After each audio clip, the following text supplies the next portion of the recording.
Student, we will discuss the acidity of some more compounds in this video.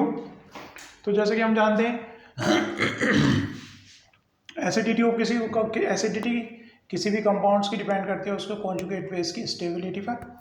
तो अगर electron donating group किसी conjugate anion से लगे हुए हैं, इलेक्ट्रॉन डोनेटिंग ग्रुप इलेक्ट्रॉन देने वाले ग्रुप लगे हुए हैं, तो एनायन की अनस्टेबल होगा क्योंकि इलेक्ट्रॉन के पास पहले से ही ज़्यादा इलेक्ट्रॉन है और कोई डोनेटिंग ग्रुप लगाएंगे तो क्या करेगा, और इलेक्ट्रॉन रिच बना देगा। तो इलेक्ट्रॉन की एक्सेस से ही वो परेशान था और हम और ज़्यादा इलेक्ट्रॉन उसके पास पहुँचा रहे हैं तो और ज़्यादा परेशानी उसको होगी, क्योंकि इलेक्ट्रॉन की अधिकता की वजह से एनायन अनस्टेबल होता है। अगर इलेक्ट्रॉन डोनेटिंग ग्रुप से लगा देंगे, ऑब्वियस सी बात है उसके पास इलेक्ट्रॉन और ज़्यादा पहुँच जाएंगे।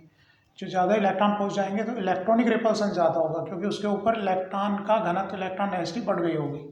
तो इलेक्ट्रॉन डोनेटिंग ग्रुप्स अगर उससे अटैच्ड हैं तो क्या करते हैं, वो डिस्टेबलाइज एनायन को अनस्टेबल बनाते हैं। इलेक्ट्रॉन डोनेटिंग, क्योंकि ये तो इलेक्ट्रॉन रिच है और ज़्यादा इलेक्ट्रॉन दे देंगे, ठीक है। अगर डिस्टेबलाइज बनाते हैं तो हमारी एसिडिटी डिक्रीज हो जाएगी, क्योंकि एसिडिटी डिपेंड कर रही है इसकी एनायन की स्टेबिलिटी पर। ऐसे ही अगर एनायन पर इलेक्ट्रॉन विड्रॉइंग ग्रुप्स लगाएं, इलेक्ट्रॉन खींचने वाले ग्रुप्स लगाएं तो थोड़ी सी एनायन को राहत मिलेगी, क्योंकि इलेक्ट्रॉन की एक्सेस से ही परेशान था, अनस्टेबल होता है।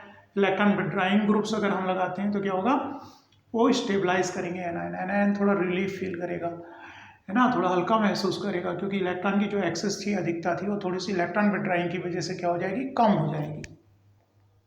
और अगर ये स्टेबल होगा, एनायन स्टेबल होगा तो कंपाउंड्स मोर एसिडिक होगा, ठीक है। तो कुछ कंपाउंड्स हैं यहाँ पर जो इस कॉन्सेप्ट बेस्ड है, उनकी एसिडिटी को हम देखते हैं किस तरह से उनकी एसिडिटी वेरी की है।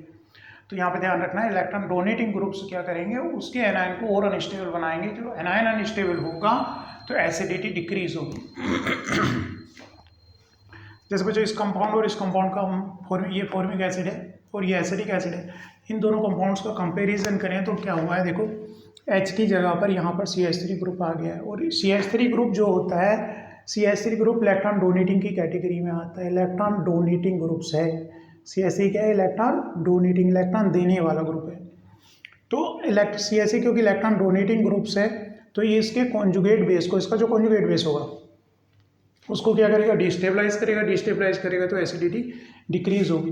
तो इसकी एसिडिटी क्या हुई है, डिक्रीज हुई है, क्योंकि पीके वैल्यू इसकी 3.7 है, पीके वैल्यू इंक्रीज हो गई। पीके वैल्यू इंक्रीज हो गई मतलब ये लेस एसिडिक है, फॉर्मिक एसिड ज़्यादा एसिडिक होता है। तो एसिटिक एसिड जो है फॉर्मिक एसिड के कंपेरिजन में तुलना में लेस एसिडिक क्यों हुआ, क्योंकि CH3 क्या ग्रुप हो गया, इलेक्ट्रॉन डोनेटिंग ग्रुप हो गया, जो कि इसके कॉन्जुगेट बेस जो बनेगा उसको डिस्टेबलाइज करेगा। आगे कंपैरिजन करते हैं मेथेनॉल से। अगर मेथेनॉल से इन दोनों का कंपैरिजन किया जाए तो ये ज़्यादा एसिडिक आएंगी। रीज़न क्या रहता है, इनके एनायन ज़्यादा स्टेबलाइज हैं।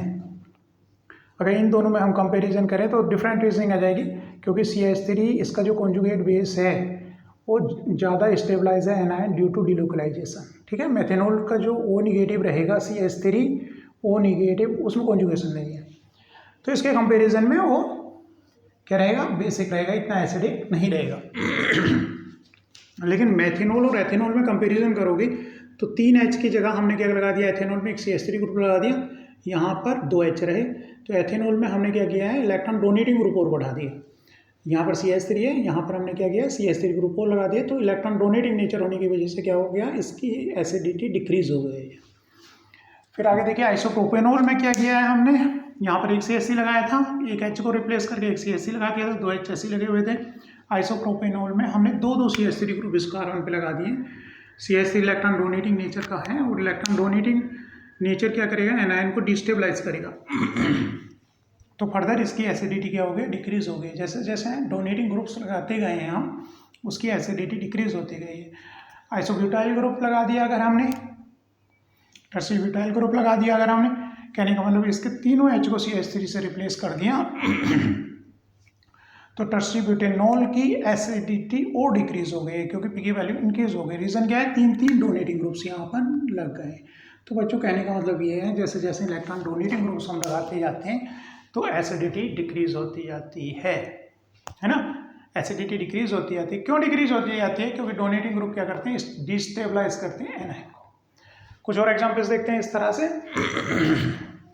बच्चों इस कंपाउंड और इस कंपाउंड में अगर हम कंपैरिजन करें तो यहाँ पर H है और यहाँ पर हमने CH3 ग्रुप लगा दिया।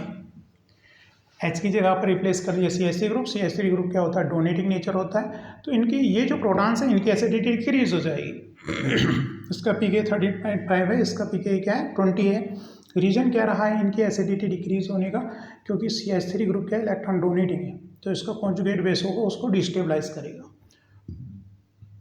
फर्दर ओ इथाइल ग्रुप लगा दिया, इथोक्सी ग्रुप लगा दिया।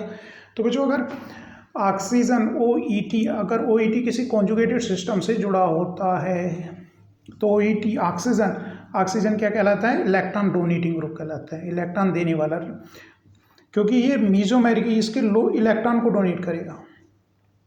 ठीक है, तो ये इलेक्ट्रॉन डोनेटिंग है।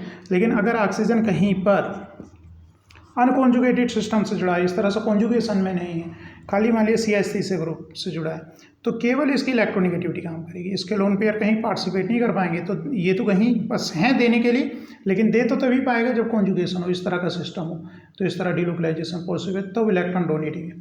अदरवाइज ऑक्सीजन क्या रहेगा, इलेक्ट्रॉन विड्रॉइंग ग्रुप से रहता है। ध्यान से देखो केयरफुली, ऑक्सीजन इलेक्ट्रॉन विड्रॉइंग है, यहाँ इलेक्ट्रॉन डोनेटिंग है। यहाँ इलेक्ट्रॉन डोनेटिंग की रीजन क्या रही, इसके जो लोन पेयर हैं वो डोनेटिंग हो गए, देने वाले हो गए कॉन्जुगेटिंग सिस्टम की वजह से, मीजोमेरिक इफेक्ट की वजह से। इंडक्टिव इफेक्ट कर रहा है, काम कर रहा है, इलेक्ट्रॉन तो खींच रहा है, लेकिन ये डोमिनेंट फैक्टर है, ये देने वाला। लेकिन इसके लोन पेयर अगर कॉन्जुगेशन में ये तो इसके पास ही रहेंगे, ये तो कहीं है ना डिलोकलाइजेशन पार्टिसिपेट करेंगे नहीं, तो इसका तो रोल खत्म हो जाता है। तो खाली नेचर क्या रहती है, इंडक्टिव इफेक्ट रहता है, मतलब इलेक्ट्रॉन विड्रॉइंग का ही काम करेगा, अदरवाइज क्या इलेक्ट्रॉन डोनेटिंग का काम करे। तो कुल मिलाकर इथोक्सी ग्रुप जो यहाँ कॉन्जुगेटेड सिस्टम से मिला है, तो ये इसका काम क्या, इलेक्ट्रॉन डोनेटिंग नेचर है इसकी। ठीक है, CH3 से बेटर डोनेट कर पाएगा, किस तरह से, इस तरह से मीजोमेरिक इफेक्ट की वजह से। तो डोनेटिंग नेचर है, तो pK वैल्यू क्या हो गई, उसकी इंक्रीज हो गई, मतलब एसिडिटी इन H की डिक्रीज हो गई है। अगर बच्चों इनमें इस कंपाउंड और इस कंपाउंड में आप कंपैरिजन करोगे, इस कंपाउंड और इस कंपाउंड में कंपैरिजन करें, तो इसकी pK वैल्यू बढ़ गई है, क्योंकि यहाँ पर देखो 2H की जगह रिप्लेस क्या कर दिया है हमने, 2 CH3 से रिप्लेस कर दिया, CH3 और CH3 ग्रुप। ये CH3 है यहाँ पर, ये CH3 है, और CH3 की नेचर क्या होती है, इलेक्ट्रॉन डोनेटिंग नेचर होती है। जो कोई इलेक्ट्रॉन डोनेटिंग ग्रुप लगा होता है तो क्या करता है, एसिडिटी को डिक्रीज कर देता है, इसलिए इसकी pK वैल्यू क्या हो गई, इंक्रीज हो गई। इस कंपाउंड और इस कंपाउंड में कंपेरिजन करें तो ये सेम वाला कंपेरिजन आ गया।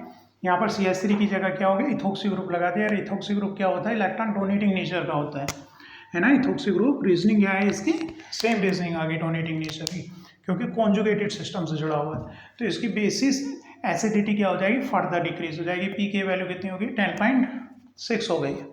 अगर दोनों तरफ से डोनेटिंग नेचर वाले इथोक्सी ग्रुप लगा दें, है ना, ये CH3 और CH3 दोनों को हटा करके कर दिया, यहाँ भी इथोक्सी ग्रुप लगा दिया और यहाँ भी इथोक्सी ग्रुप लगा दिया, तो दोनों तरफ से इलेक्ट्रॉन डोनेटिंग नेचर है इनकी हम, ड्यू टू मेसोमेरिक इफेक्ट।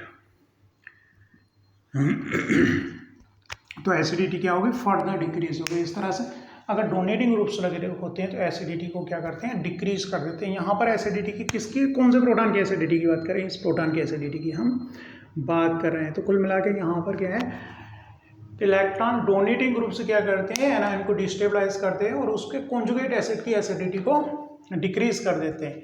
इस कंपाउंड और इस कंपाउंड में कंपैरिजन करें इनकी H की एसिडिटी की, तो बच्चों यहाँ पर एक H को रिप्लेस करके क्या लगा दिया, एल्डिहाइड ग्रुप लगा दिया, जो क्या इलेक्ट्रॉन विड्रॉइंग है, इलेक्ट्रॉन विड्रॉइंग नेचर है, इसलिए ये ज़्यादा एसिडिक हो गया। इलेक्ट्रॉन विड्रॉइंग क्या करेंगे, एनायन को मोर स्टेबलाइज करेंगे। Thank you.